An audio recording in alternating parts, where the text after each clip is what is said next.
Buckle up because we're about to explore the mother of all origin stories, the Book of Genesis. Forget the Big Bang for a second, just a second. Genesis tells us how this whole universe shebang got started. Picture this, an endless dark void, nothing but potential energy and maybe some cosmic dust bunnies. And then BAM! Let there be light! Talk about an understatement.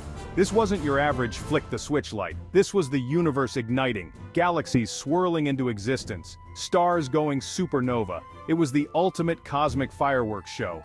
And you thought the 4th of July was impressive, but God, being the ultimate multitasker, wasn't done yet. He had a whole universe to build. Next up, he separated the heavens from the earth because even God knew you need a little space, pun intended. And let's not forget the angels, those celestial beings watching the whole creation unfold. Imagine their faces, probably a mix of awe and wait, what's he doing now? Now, Earth at this point was basically a giant mud ball. Not exactly a prime vacation spot. So God got to work shaping continents, filling oceans, and growing some seriously impressive greenery. Forget your succulents and houseplants, we're talking towering redwoods and fields of wildflowers bursting with color. Then came the animal kingdom. Birds soared through the sky, fish swam in the oceans, and land animals of all shapes and sizes roamed the continents.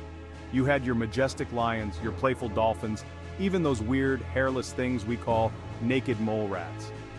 Diversity was the name of the game, and God was clearly enjoying his role as cosmic artist. But God wasn't about to stop there. He needed someone to appreciate all this hard work, someone to write poetry about sunsets and marvel at the constellations, someone to invent things like pizza and the internet, though not necessarily in that order. Yes, my friends, it was time for humans to enter the scene. Enter Adam, created from the dust of the ground. Talk about humble beginnings. Now God knew Adam would get lonely, so he created Eve from Adam's rib. They say men are from Mars and women are from Venus, but in this case it was more like ribcage to soulmate. God gave Adam and Eve this incredible garden called Eden. It was like an all-inclusive resort with perfect weather, waterfalls, and a buffet overflowing with delicious fruits. The only rule? Don't eat from the tree of knowledge of good and evil. Seems simple enough, right? Psst, hey Eve, you sure you can't eat from that tree? I mean, what's the worst that could happen? But here's where things get interesting. Enter the serpent, the original smooth talker, whispering doubts and temptations. He convinced Eve to take a bite of that forbidden fruit, and, well, let's just say it wasn't the best decision. Suddenly they realized they were naked, awkward, and God found out about their little snack break. Paradise lost. Section 4, Angelic Overtime, when humans misbehave. Now imagine being an angel watching all this go down. You're used to celestial harmony, perfect order, and then boom! Humans show up and start breaking the rules on day one. Talk about job security. The angels had front row seats to all the drama, from Adam and Eve's expulsion from Eden to the rise and fall of civilizations. They were messengers, guardians, and sometimes even warriors, fighting off those pesky demons who tempted humans to stray from the straight and narrow. But even with the angels' best efforts, humans kept messing up. Jealousy, anger, pride, you name it, humans were experts at it. It was enough to make an angel long for the good old days of pure cosmic energy and nebula formation. Section 5, Cain and Abel, sibling rivalry, biblical style. Take Cain and Abel for example. These two brothers were like the original poster children for sibling rivalry. Cain, the farmer, offered God some of his crops, while Abel, the shepherd, offered the firstborn of his flock. Now you'd think God would be cool with either gift, right? But for some reason, he preferred Abel's offering. Well, Cain was not having it. Talk about holding a grudge. He lured Abel out into a field and, in a fit of jealousy, killed him. Yeah, not exactly a shining moment for humanity.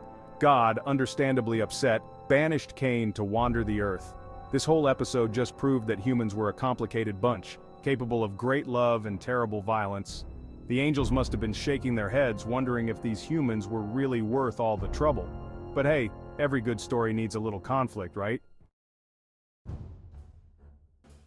Section 6, Noah's Ark, all aboard, except the unicorns.